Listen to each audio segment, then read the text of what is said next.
Hello mga boss, good morning. Bumaba ako doon bumili ako ng ulam. Ngayon, nagulat ako. Nagulat ako sa presyo ng hawak ko na to. Kamate, sibuyas, sili. Dalawa yung dinampot ko, dalawa sana. Dalawa. Akala ko naman, nasa mga 5 piso lang o kaya 7, isang piraso. Nagulat ako, bigla. Alam nyo to mga buso, isang piraso, 15 pesos. Ito, 15 pesos. Ito, 15 pesos rin. 30 na. Ito, 5 piso. Ano na bang nangyayari sa natin ngayon?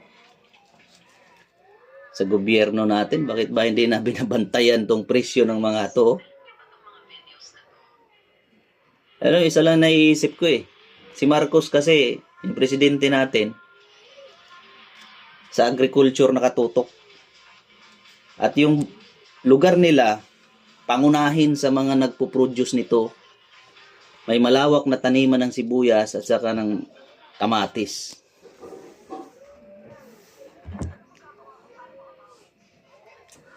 Ay, nako, buhay natin.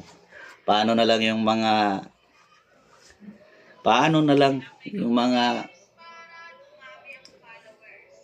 walang trabaho? Paano pa mamumuhay kung ganito kamahal? Paano na yung mga walang permanenteng trabaho? Kaya grabe.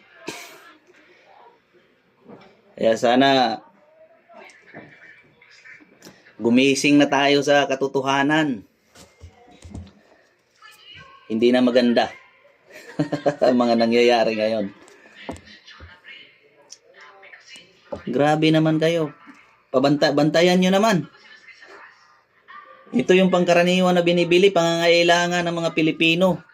Tapos ganyan pa kayo. Bantayan nyo naman yung presyuhan ito. Maawa naman kayo sa mga katulad naming mga mahihirap. Paano na lang yung mga walang permanenteng trabaho? May mga pinapaaral. Ano na yung magiging takbo ng mga buhay nila? Kung kayo ganyan lang, nagbubulag-bulaga, nagtatanga-tangahan. Hindi ba kayo naaawa?